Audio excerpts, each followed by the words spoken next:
Assalamualaikum warahmatullahi wabarakatuh. Perkenalkan, nama saya Mari Immanuel Sinabariba dengan NIM C1D1230042.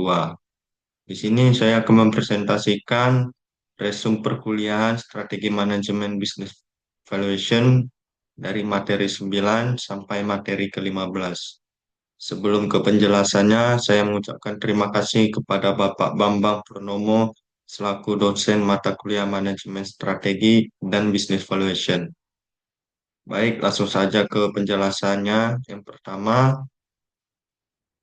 pertama pertemuan ke-9, di mana bertemakan strategi manajemen dan business valuation. Pentingnya mempelajari manajemen strategi dan business valuation. Risiko keamanan data juga meningkatkan the management strategi membantu kita mengambil keputusan yang tepat dengan melihat gambaran besar. Manajemen strategi penting karena dunia bisnis sangat dinamis dan penuh dengan persaingan. Dengan kemampuan melihat gambaran besar, seseorang pemimpin dapat mengarahkan organisasi menuju keberhasilan jangka panjang, skala informasi yang besar, perlindungan informasi bisnis memerlukan teknologi keamanan cyber. Yang kedua yaitu memperkuat posisi daya saing perusahaan.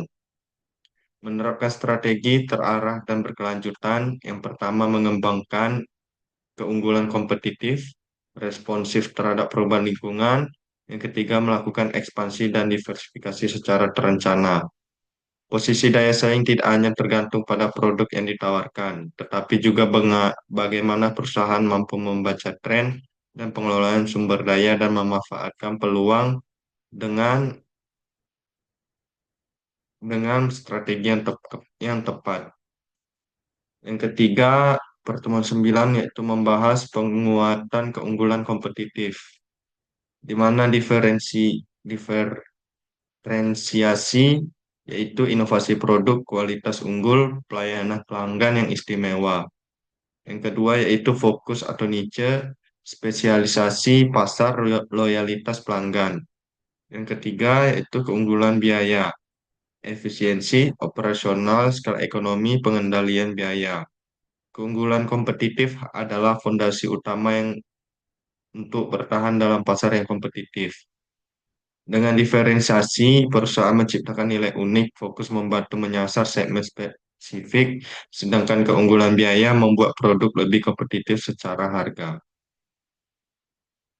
Pertemuan ke-10 yaitu membahas strategi berkompetisi di pasar internasional yang terdiri dari penjelasan yang pertama yaitu memahami pasar global, di mana untuk dapat bersaing di pasar internasional, perusahaan perlu memahami karakteristik pasar global secara menyeluruh. Ini meliputi riset mendalam terhadap budaya, tren, konsumen, regulasi, kondisi ekonomi, dan preferensi lokal. Analisis pesaing menggunakan Porter Five Forces juga penting untuk mengetahui kekuatan dan kelemahan kompetitor global. Selain itu, segmentasi pasar dan penyusunan strategi produk juga dibutuhkan agar relevan di setiap negara target. Yang kedua itu membahas strategi masuk pasar internasional, di mana ada berbagai cara untuk memasuki pasar global yang masing-masing memiliki kelebihan dan risiko tersendiri, di mana terdiri dari satu ekspor, langkah awal yang umum dilakukan baik langsung maupun melalui perantara. Yang kedua yaitu lisensi dan franchise memberikan hak kepada pihak lokal untuk menggunakan merek dan sistem operasi perusahaan. Yang ketiga yaitu joint venture, bekerja sama dengan mitra lokal untuk membentuk perusahaan. Yang ketiga yaitu membahas strategi kompetitif dan fungsional. Setelah masuk pasar global, perusahaan harus menerapkan strategi kompetitif yang sesuai. Misalnya, yang pertama diferensiasi, menciptakan produk unik sesuai selera lokal. Yang kedua yaitu biaya rendah, efisiensi agar mampu bersaing harga. Yang ketiga, fokus atau niche, menarget segmen pasar khusus. Yang ketiga yang terakhir yaitu untuk mendukung strategi ini dibutuhkan strategi fungsional di bidang pemasaran, operasional, sumber daya manusia dan keuangan.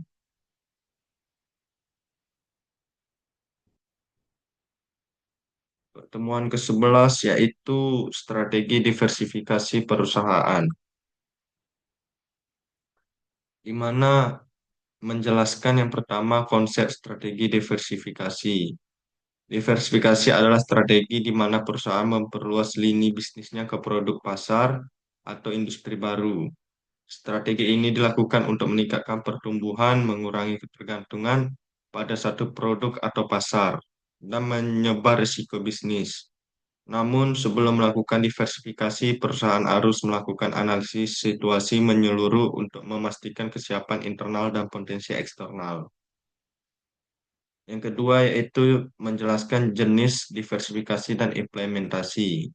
Jenis-jenis diversifikasi antara lain yang pertama diversifikasi terkait, di mana keindustrian yang masih sejenis, contohnya makanan dan minuman. Yang kedua yaitu diversifikasi tidak terkait, keindustrian benar-benar berada, contohnya rokok ke properti. Yang ketiga itu diversifikasi horizontal, produk baru untuk pasar yang sama, pengembangan internal membangun dari nol, dan yang terakhir akuisisi membeli bisnis lain. Yang ketiga yaitu menjelaskan pengelolaan, evaluasi, dan faktor sukses. Sinergi antar unit atau terutama pada diversifikasi terkait harus dioptimalkan untuk menciptakan nilai tambah. Evaluasi performa unit bisnis harus dilakukan secara berkala. Bila tidak menguntungkan, perusahaan bisa mempertimbangkan investasi dan keberhasilan strategi ini ditentukan oleh perencanaan yang matang dan manajemen yang kompeten. Pertemuan yang ke-13 yaitu menjelaskan strategi etika, CSR, dan keberlanjutan dalam manajemen strategi, yang dimana menjelaskan integrasi etika dan CSR dalam strategi. Etika dan tanggung jawab sosial atau CSR adalah bagian penting dari manajemen strategis modern. Perusahaan tidak hanya dituntut meraih keuntungan, tetapi juga memberikan dampak positif bagi lingkungan dan masyarakat. Langkah awal yaitu identifikasi isu-isu penting, analisis materialitas. Yang kedua, tetapkan tujuan SMART berkelanjutan. Yang kedua, itu menjelaskan implementasi dalam operasional, di mana strategi etika dan keberlanjutan harus diterapkan ke seluruh bagian bisnis, seperti rantai pasok, pilih mitra yang bertanggung jawab. Yang kedua, produksi, hemat energi, air, dan kurangi limbah. Dan yang ketiga, yaitu karyawan dilibatkan dalam program CSR dan pelatihan. Yang ketiga yaitu menjelaskan keberlanjutan tata kelola dan pelibatan lingkungan yang terdiri dari kurangi emisi daur ulang, limbah, dan konservasi keanekaragaman hayati. Yang kedua, tata kelola, bentuklah tim keberlanjutan, lakukan audit internal dan publikasi laporan keberlanjutan. Yang ketiga yaitu pelibatan pemangku kepentingan, dialog terbuka, konsultasi publik, dan pendidikan etika. Hasilnya, bisnis lebih tahan krisis, dipercaya publik, dan berkontribusi pada pembangunan yang berkelanjutan. Pertemuan ke-14 yaitu strategi kompetitif perusahaan untuk bertahan dalam bisnis. Yang menjelaskan yang pertama pentingnya strategi kompetitif. Strategi kompetitif menentukan bagaimana perusahaan bersaing di pasar. Manfaat utamanya terdiri dari keunggulan jangka panjang, profitabilitas tinggi, fokus arah bisnis, daya tahan terhadap perubahan. Strategi kompetitif adalah kunci untuk tetap relevan dan unggul di tengah persaingan. Yang kedua yaitu menjelaskan kerangka strategi dan jenis strategi. Gunakan alat-alat bantu strategi seperti rantai nilai, di mana identifikasi aktivitas bernilai tambah. Yang kedua, Frion, nilai langka sulit ditiru, organisir. Yang ketiga yaitu Blue Ocean strategi, di mana ciptakan pasar baru tanpa pesaing. Selanjutnya strategi Miles dan Snow. Selanjutnya Defender atau stabilitas. Yang selanjutnya yaitu Prospector, yaitu inovatif, dan Analyzer, yaitu kombinasi, dan yang terakhir yaitu Rektor tanpa arah jelas.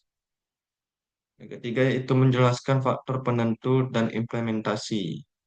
Pemilihan strategi ditentukan oleh yang pertama kondisi industri dan siklus hidup, yang kedua sumber daya dan ekspektasi pelanggan, yang ketiga yaitu lingkungan eksternal atau pestel, yang keempat yaitu strategi pesaing, yang kelima yaitu implementasi, dan yang terakhir yaitu struktur organisasi mendukung strategi. Pertemuan yang ke-15 atau pertemuan yang terakhir yaitu valuasi bisnis dalam manajemen strategi, di mana menjelaskan yang pertama itu pentingnya valuasi dalam strategi. Valuasi bisnis hanya soal angka, tetapi alat strategis untuk memahami nilai ekonomi suatu perusahaan. Valuasi membantu dalam pertama pengambilan keputusan investasi, yang kedua menilai apakah saham atau aset sudah sesuai nilai instruksinya, yang ketiga yaitu merger dan akuisisi, yang keempat yaitu menentukan harga yang adil dalam transaksi perusahaan, yang kelima yaitu pendanaan dan IPO, dan yang terakhir yaitu menunjukkan nilai perusahaan kepada investor atau pasar modal. Yang kedua yaitu pendekatan dan metode valuasi. Tiga pendekatan utama. Yang pertama yaitu pendekatan pendekatan pendapatan, di mana terdiri dari discount cash flow, yaitu nilai arus kas masa depan. Yang kedua, earnings dan revenue multiplier, yaitu berbasis laba atau pendapatan. Yang kedua yaitu pendekatan pasar, di mana terdiri dari comparable company analysis, di mana bandingkan perusahaan sejenis. Yang kedua yaitu presiden transaction, yaitu bandingkan transaksi akuisisi sebelumnya. Pendekatan aset terdiri dari adjusted book value, di mana itu adalah nilai pasar wajar dari aset. Yang kedua yaitu liquidation value, yaitu nilai jika aset diikuidasi. Yang ketiga yaitu menjelaskan faktor penentu dan implementasi strategis. Beberapa faktor yang mempengaruhi valuasi bisnis. Yang pertama, kinerja keuangan atau profitabilitas arus kas. Yang kedua, prospek pertumbuhan, ekspansi, inovasi produk. Yang ketiga, kondisi pasar dan regulasi.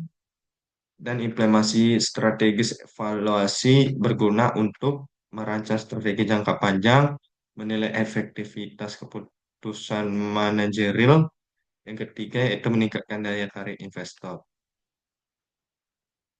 Baik, sekian penjelasan resum dari materi 9 sampai 15. Kurang dan lebihnya saya mohon maaf dan saya ucapkan terima kasih. Wassalamualaikum warahmatullahi wabarakatuh.